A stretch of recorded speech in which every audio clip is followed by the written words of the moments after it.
Well, hi everyone. I'm John Rethlin with a retro review of WrestleMania 21, where WrestleMania goes Hollywood. Ha! Holly. Wait, that wasn't the dirty word I was looking for. But it does remind me, I used to work with a girl named Holly that if she liked you, she could get dirty behind clothes. You know what? I'm going to leave that one alone, and I'm going to let you use your imagination. Don't use your imagination like I do, or you'll go blind. Anyway, this actually was a pretty damn good WrestleMania that holds up even today. Now, I know it was only 15 years ago, and sure, you can make the argument, well, barely any of the guys or girls on this card are active, but really it does hold up really well, even with the bad stuff. And trust me, there is some bad stuff, but the good far outweighs the bad on this. Jokes about Holly aside. Let's go into the show and let's see, what was good, what was bad, and what maybe has aged poorly.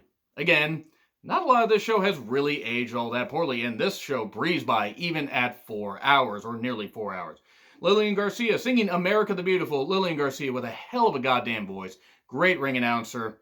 She was always, you could always count on her to, present such a great rendition of anything to kick off a pay-per-view. She was tremendous. She has a whole podcast as well. So, WrestleMania Goes Hollywood package, and then Austin in Gladiator. Tonight I unleash hell. Jesus Christ, I can't do an Austin impression. I'm going to get shredded in the comments for that. I'm sorry to any Stone Cold Steve Austin enthusiasts there. All two of you that are watching. Anyway, Eddie versus Ray. Tag champ versus tag champ. Ray's mask issues aside, because I guess he had clasping issues or stuff like that. This is a really damn good match. Was it going to match Halloween Havoc 1997? Fuck no. One, they were older. Two, that was just magic that you cannot capture. But this was damn good. They performed well. The crowd was on their feet. They really wanted Eddie to go heel, even though they were the tag champs. They knew that Eddie was going to go heel at some point. You could sense it. Ray would win with her Hurricanrana, and then Eddie, shook his hand, but you could tell they were teasing the whole thing of the eventual breakup, and then the ladder match with Dominic. The custody of Dominic. At least they didn't put, Dominic on a pole. That would have just been really, really goddamn bad. As for this match, quite goddamn good. One of the best opening matches in WrestleMania history, which I did a countdown for that, ranking them, a while ago. Check out the countdowns playlist. I did it last year or the year before. I forget. I do a lot of these ranking videos. But anyway, this was actually a pretty damn good match. And then we had JBL in his cabinet. Well, Orlando Jordan, the U.S. champion, who was not on this show, by the way. To be fair, the U.S. championship didn't really mean anything by this point. Orlando Jordan was fine. He was never going to be a main eventer, but he was fine. And then they chat with Triple H and Ric Flair, and it was, the WWE champion and the world champion. Yes, this was during the time where JBL was WWE champion.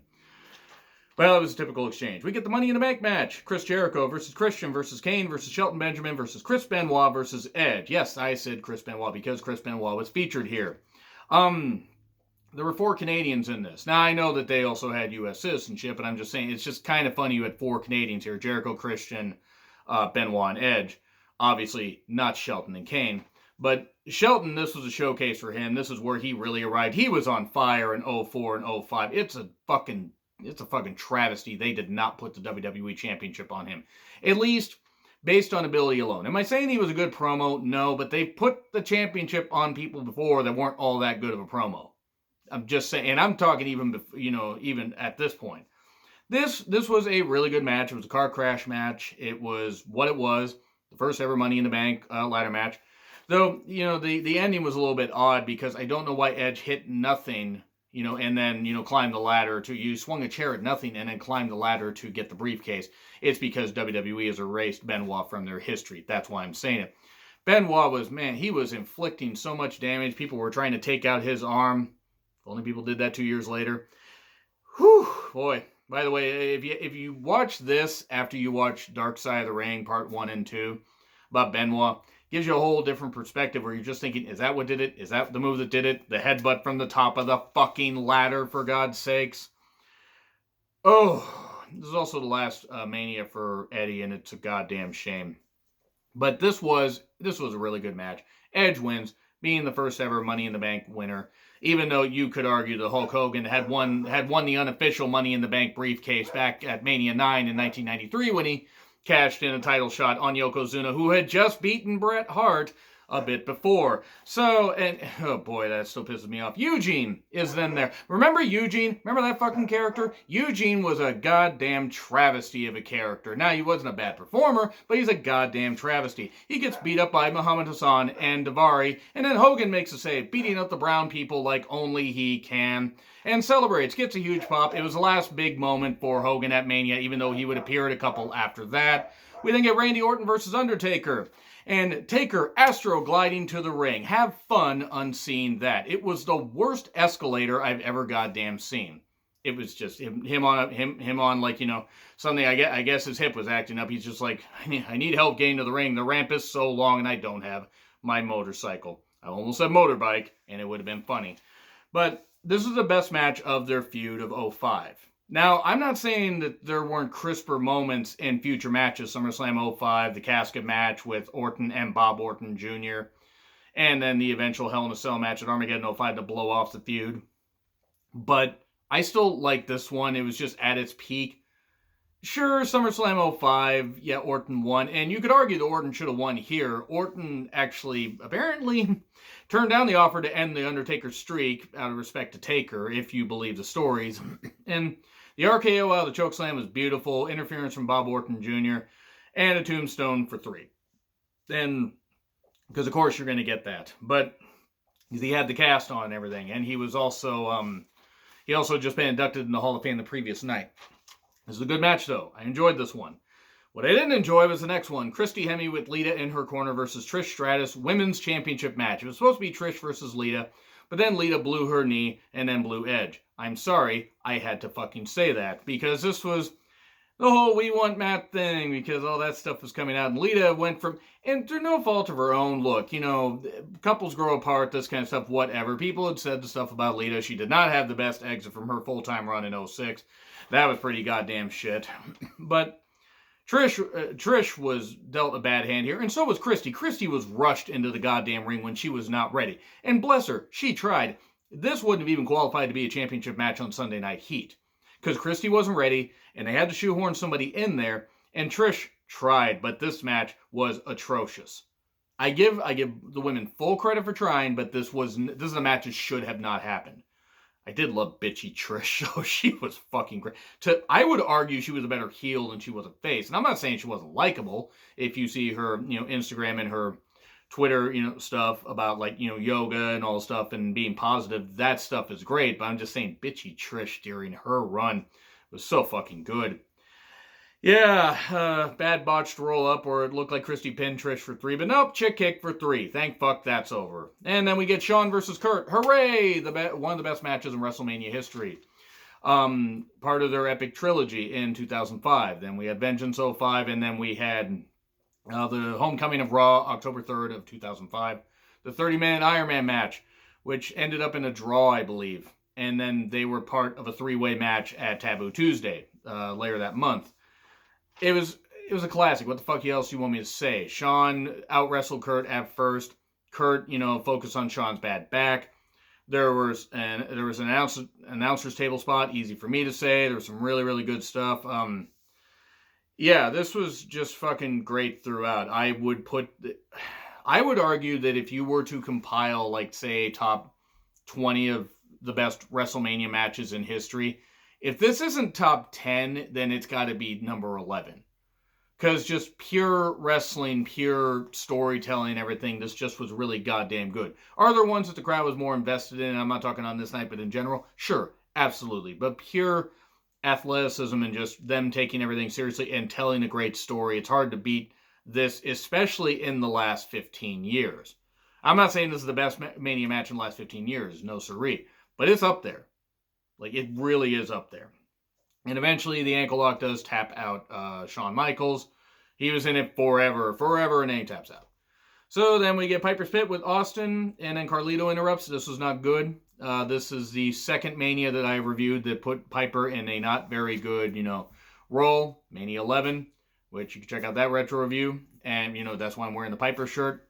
But also because it's really comfy, and I just like Roddy Piper, and whoo, boy, this is not good. Now, he had also just been inducted in the Hall of Fame, and they were trying to use him. They had Austin, who'd been retired for a couple years, and they had Carlito, who'd been injured but was going to be coming back soon.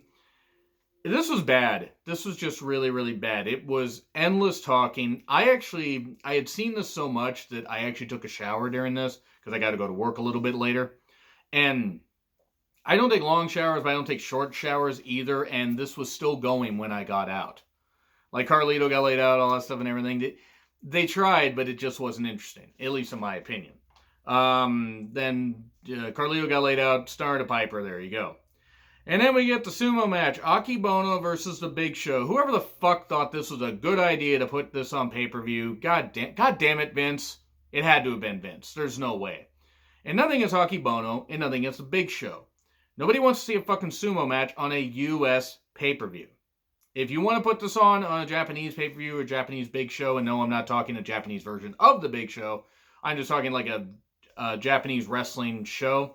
Sure, okay, it varies up the card. I can understand that. They appreciate sumo over there. They've done sumo matches before. Earthquake, aka John Tenta versus Yokozuna on Raw in 94, before John Tenta left and became the Shark. He became the Shark. Well, first he was Avalanche, then he was the Shark. Then he was John Tenta. Then he was back in WWE a bit later as Golga. He had a run of shit gimmicks, is my point. This was not good. Akebono did win, but Cole had the call of the show so far. Big Show using those thrusting techniques. Vintage Big Show. Big Show's thrusting techniques. Have fun on seeing that, because if I have to picture this stuff, so do you. And don't ask me why I picture it, because I don't even know. So yeah, Akebono wins. I don't know why this is here, because it probably took longer to take the ropes down and set it up for sumo than the entrances and the match combined.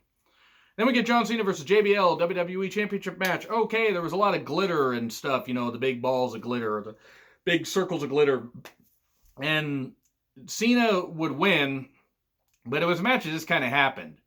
Like JBL dominated, and this was JBL pretty much near the end of his career. He would go on to have like a little bit longer of a run and then have to quit wrestling in like May or June of 2006 and then be a commentator and then go back into the ring in like December of 07. I think it was actually January of 08 till Mania of, 2009, which was not 25th anniversary of WrestleMania, by the way, but I digress. JBL would dominate, Cena would pull out the FU, which would later be renamed the AA, and would win, and then he would celebrate in the crowd. Cool, okay. Hall of Fame video package. Mean Gene then is there in the arena. Well, yeah, it was arena, not a stadium. He introduces the class. We get Nikolai Volkov, Iron Sheik, Paul Orndorff, Cowboy, Bob Orton Jr., Jimmy Hart, Roddy Piper, and Hulk Hogan. It's a pretty damn stacked Hall of Fame class. It really was. Like, it was really goddamn good. Jimmy Hart should have probably been inducted earlier, I would argue. I mean, but then again, they just came back into having the Hall of Fame class be a thing, like, for a while, like making it part of Mania, because Mania 20, I think, was the first time they had done that.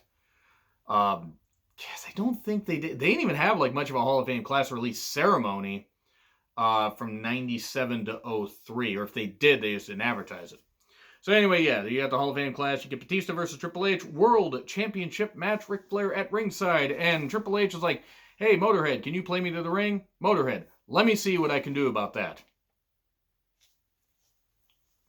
Yes, rim shot. Probably should have tried to put the sound effects there, but whatever.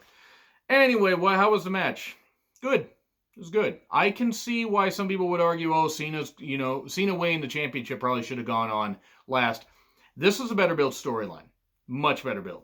They hadn't really touched all that much since Batista had laid out, Triple H, putting the powerbomb through the table, putting him in the powerbomb through the table, doing the thumbs down, all that stuff and everything, and then the powerbomb to follow. Because, I know how sequences of events work backwards, apparently. So, Triple H ends up bleeding because Triple H desperately wanted to be Ric Flair and so many others and everything. And Triple H was never going to be good as Ric Flair, but it was a good, hard-hitting match, and a Batista bomb for 3. And also, Batista apparently had nerve damage in his leg where he couldn't feel his right leg throughout the entire match. Or he really couldn't feel it all that well. If true, pretty damn impressive. So, this Mania really has aged well, though. Batista and Cena crowned as new champions on the same night, and from beginning to end, yes, there were some bad points. Sumo match, women's title match, Piper's Pit especially, even though I like Piper and Austin, and even Carlito. Even though Carlito could have been used a whole lot better, this was a very, very good. I would call close to a great Mania, but I'm gonna let you guys decide that in the comments. Agree, disagree, what I said? Like, share, subscribe. Twitter handle in the description. I'm John Ritlin. I'll see you soon.